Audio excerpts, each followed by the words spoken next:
What if the most powerful man in the room walked in looking like nobody? What if he had everything, the money, the empire, the name that made grown men go quiet, and he traded it all in for cracked boots, a leaking apartment, and a Casio watch that cost $8? Not because he lost it. Because he chose to. And what if, in giving up everything he had, he found the one thing he never could have bought? This is the story of Jackson Harrove and Kylie Ellison. Two people. Two different kinds of invisible. And one truth neither of them saw coming. Stay with me. Because this one, is going to stay with you. There were exactly 3 people in the world who knew Jackson Harrove's real net worth. 2 of them were dead. The third, a razor-thin man named Pierce Caldwell, sat across from Jackson in the back of an armored Escalade idling outside the Four Seasons in Midtown Manhattan, and said, for what felt like the 100th time that year, "You need a wife." Jackson didn't look up from his phone. He was 37 years old. He controlled legitimate business holdings worth north of $400 million, and illegitimate operations that doubled that number. He owned properties in 6 countries. He had a jaw like a hatchet, shoulders like a refrigerator, and eyes the color of gunmetal that made grown men stammer when he looked at them directly. By every external measure, he was the kind of man who should have had his pick of anyone. And he had. That was the problem. He'd had Nicolette, his college girlfriend, who wept and said she loved him, right up until the moment she discovered there was a ceiling on his father's generosity. She vanished so cleanly, you'd think she'd been in witness protection. He'd had Serena, the model, whose devotion turned out to be perfectly calibrated to the size of the monthly allowance he deposited in her account. And then there was Yara, the attorney. The one he'd actually trusted. The one who sat across from him at a candlelit dinner in Positano and told him she saw the man behind the empire. He found the recording device taped beneath the table. And the federal agent she'd been feeding information to for 9 months. Yara had been the last one. 3 years ago. Since then, Jackson Harrove had sealed himself inside his empire like a man walling himself into a mausoleum. And he had decided, with the cold certainty that governed every other decision in his life, that love was a transaction. And transactions could be gamed. The Underwood girl won't wait forever, Pierce said. Then they'll stop waiting. But something had been growing in Jackson for months. A thought. An idea. A plan so reckless, so strange, he hadn't spoken it aloud to anyone. He was going to find out if someone could love him with nothing.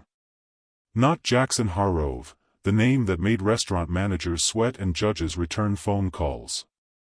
Not the man with the black card and the penthouse and the fleet of vehicles. Just Jackson. Broke. Ordinary. Invisible. He was going to strip himself of everything and walk into the world as no one. And he was going to see what happened.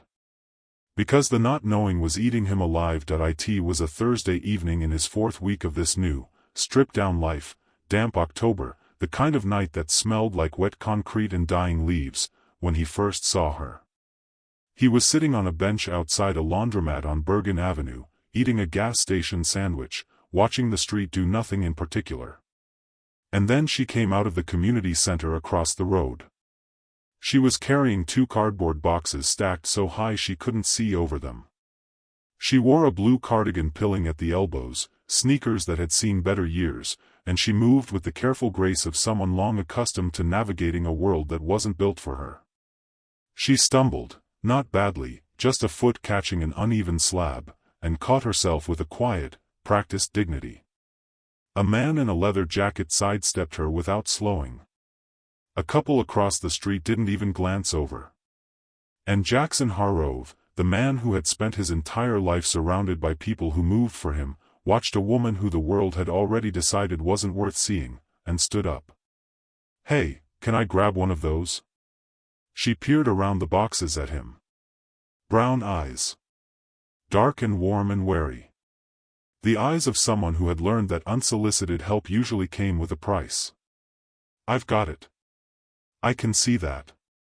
But your arms are about to fall off in 30 seconds. A pause.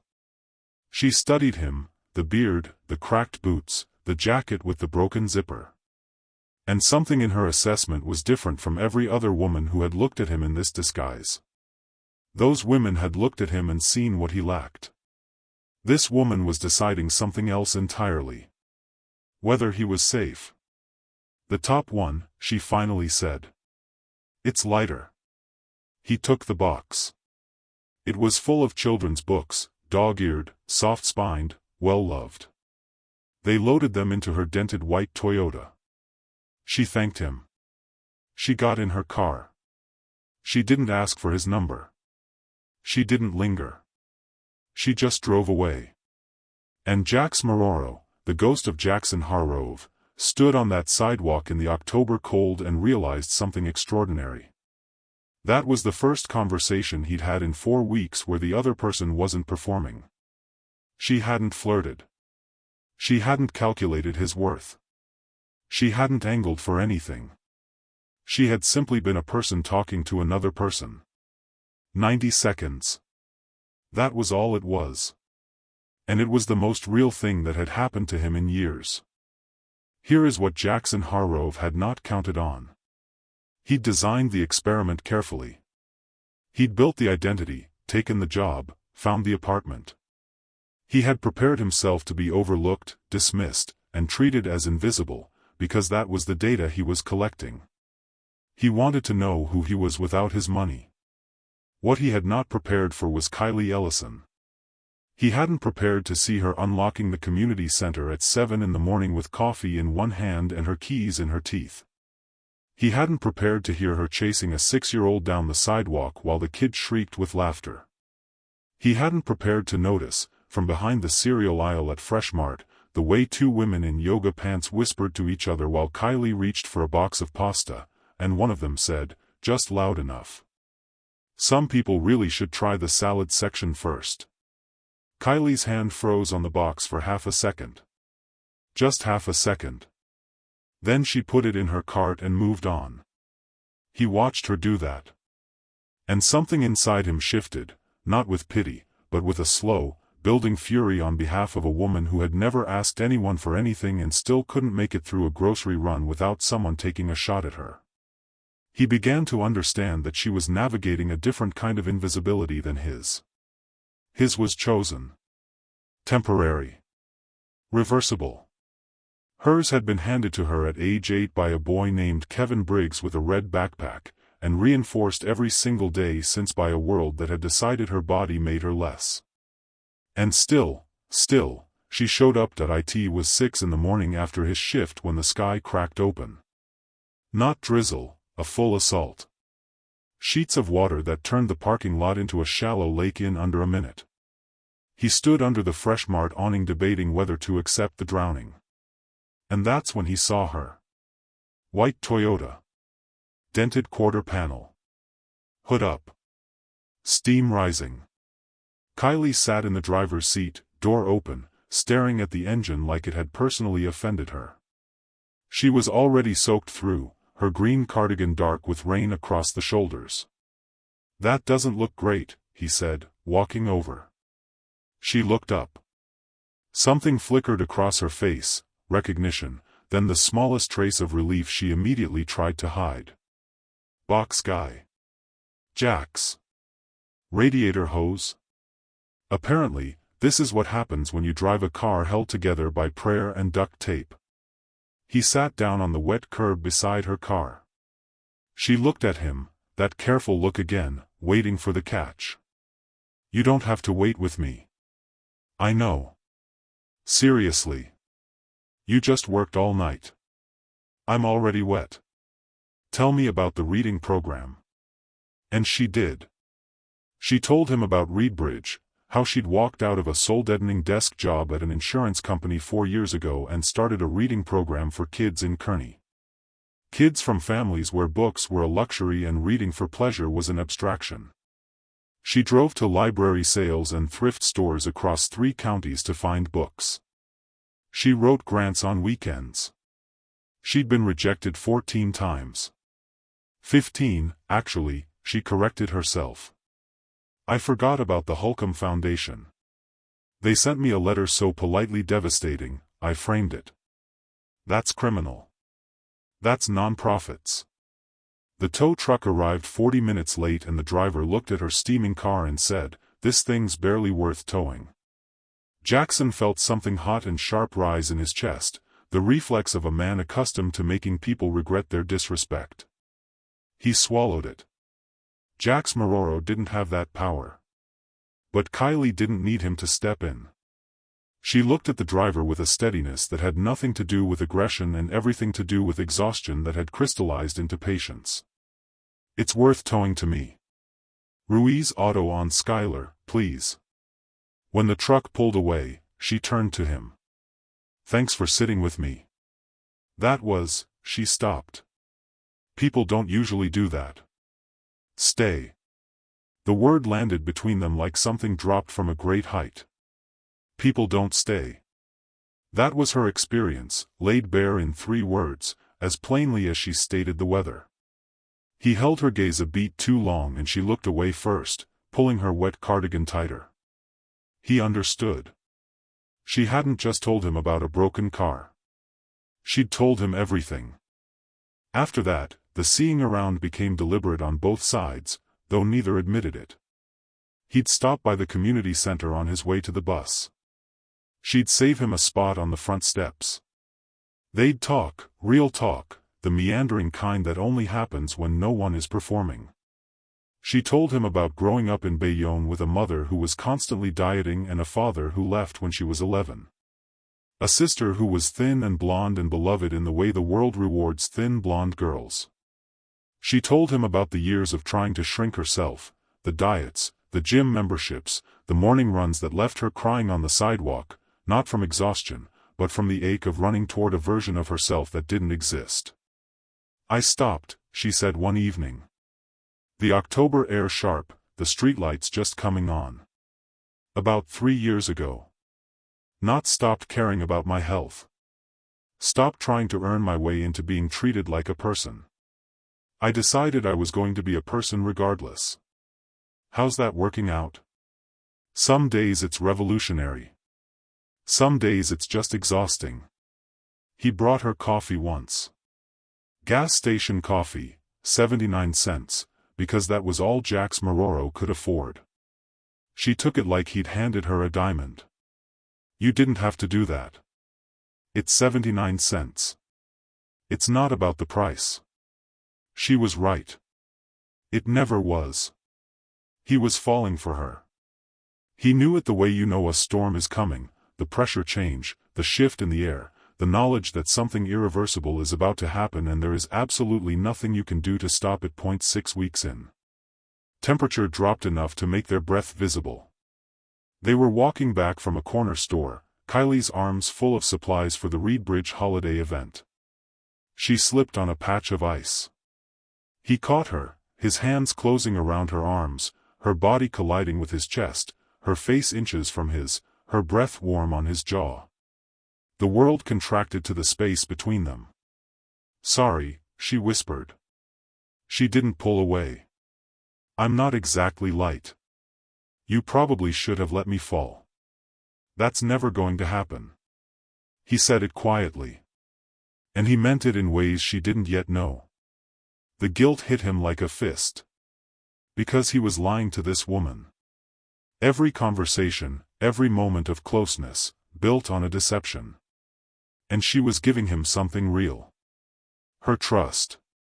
Her humor. Her wounded, cautious, extraordinary honesty. And he was giving her a fiction. He let go of her arms. She stepped back. The moment dissolved into cold air. "I should get home. Kylie. I'll see you tomorrow, Jax." She walked away. And he stood on the frozen sidewalk and hated himself with a precision that would have impressed anyone who'd ever tried to hate Jackson Harrove. The crisis came on a Friday evening in late November.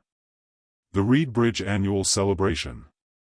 A small, Potluck event where kids read aloud from their favorite books and Kylie handed out hand-decorated certificates, and parents who worked 3 jobs found time to show up and clap for their children. The kind of event that never makes the news and keeps the world from falling apart anyway. Jackson helped Kylie set up. He arranged folding chairs. He helped a boy named Marcus tape a drawing of his favorite book cover to the window. He watched Aaliyah, 7 years old, gap-toothed grin, braids, sprint across the room and launch herself at Kylie like a small missile. I finished a whole chapter by myself. And Kylie scooped her up and reacted as though Aaliyah had just been accepted to Harvard. These kids saw Kylie. Completely. Clearly. With the uncorrupted vision of people who hadn't yet learned that the world sorts human beings by the shape of their bodies. And in that moment, watching her, this woman who had built a life of meaning in a world that told her every single day she didn't matter, and who had refused to believe it, Jackson knew. He had to tell her the truth. Not because the experiment was over. Because she deserved it. The confession. He asked her to walk with him afterward. The night was cold and clear, the kind of cold that makes the stars look closer. "I have to tell you something," he said. "And I need you to hear all of it before you say anything." She stopped walking. Her eyes found his, those dark, warm, wary eyes, and she waited. So he told her. All of it. Jackson Harrove. The Empire. The $400 million. Pierce Caldwell. The shell companies and the Escalade and the Patek Philippe watch locked in a safe deposit box. The identity he'd constructed. The grocery store. The experiment. The reason. "I wanted to know if someone could love me with nothing," he said. "I've been surrounded by people my whole life who saw what I had and called it love. And I stopped believing real love was possible. So I took everything away. And I found." He stopped. "I found you." The silence stretched long enough to become its own kind of answer. When she finally spoke, her voice was quiet and very steady. "How long?" 10 weeks. She nodded slowly. Not crying. Not yelling. Something worse, that terrible careful composure of a person absorbing a wound they already knew, on some level, was coming. "The coffee," she said. "The curb in the rain. The boxes. All real. Everything I felt, all of it real. I swear to you, Kylie. The only lie was my name and my bank account. Those are fairly significant lies, Jax." "Jackson. I know." She looked at him for a long time. And then she said something he didn't expect. "I know what it's like to be invisible," she said. "I've been invisible my whole life. And I'm not going to pretend that what you did doesn't hurt. Because it does. But I understand, God help me, I understand, what it feels like to be surrounded by people and still be completely alone." She pulled her cardigan tighter. "I need time. I need to think. And I need you to give me that without pressuring me. Whatever you need." She walked away. And once again, he stood alone on a cold sidewalk. 3 weeks passed. Jackson went back to his life.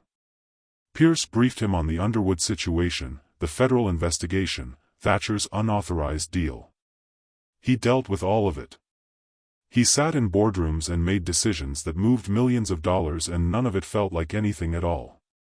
Because every morning, he thought about a woman in a pilling cardigan carrying boxes of children's books through a cracked sidewalk with no expectation that anyone would help. And he thought about what he'd done, not just the deception, but the cowardice underneath it. The years of letting his money substitute for vulnerability. The certainty that no one could ever love him, that there was no him without the empire. Kylie had been the one with nothing. And she had been the one willing to feel everything anyway. On a Tuesday evening, she told him later, meetings are on Tuesdays, she showed up at the Fresh Mart where he'd gone back to working his overnight shift. Not the Kearney apartment. The store. She walked in past the wilting produce and the flickering fluorescent lights and found him in the cereal aisle, and she said, "I'm not interested in Jackson Harrove, the headline. I don't want the penthouse or the black card or any of it. I want the man who sat on a wet curb at 6 in the morning because he didn't want me to wait alone. I want the man who brought me 79-cent coffee and meant it more than anyone has meant $100 bottle of wine." She stopped. "But I need you to understand, I will never be a transaction. I have spent my entire life being counted and measured and found less than by people with no imagination. If you ever treat me like something you acquired, I'm gone. No negotiation." "I know," he said. "Do you? You taught me." She looked at him. And something in her face settled, not softness exactly. More like a woman who has decided to bet on something despite the odds and is at peace with the risk. "Okay then," she said. "Take me somewhere terrible for coffee." He did. The Reed Bridge program received an anonymous donation 6 months later, enough to buy the building outright and fund operations for a decade. Boyd Wessler never made another comment about floor joists. Kylie never asked Jackson where the money came from. She already knew. And Jackson Harrove, the man who had everything, who stripped himself down to nothing to find one real thing, found it. Not in a boardroom. Not in a dynasty. On a cracked sidewalk in Kearny, New Jersey, with a woman the world had been looking past for years. He was the only one who stopped to look. And she was the only one who made him worth looking at. If this story stayed with you, if you found yourself in Jackson's loneliness, or Kylie's dignity, or the extraordinary courage it takes to be real with someone when the world has never been real with you, then you already know why this channel exists. We tell stories that the world overlooks. Stories about the quiet people and the invisible moments and the love that doesn't make headlines. If that matters to you, subscribe. Hit the bell so you never miss one. And in the comments below, tell me, who in this story did you see yourself in? Jackson? Kylie? Someone you know? Because I read every single comment. And sometimes the best stories are the ones you leave behind. See you in the next one. The life lesson. The world teaches us to love people for what they have. Kylie and Jackson's story teaches us to love people for who they are, even when who they are is exhausted, imperfect, and carrying more boxes than anyone offered to help with. Real love isn't transactional. It doesn't arrive with a price tag or a performance review. It arrives on a wet curb at 6 in the morning, with a 79-cent cup of coffee, and the simple act of staying. Strip away the money, the status, the labels the world puts on you, and what's left? That's the question worth asking. Because that's the part someone will either love or they won't.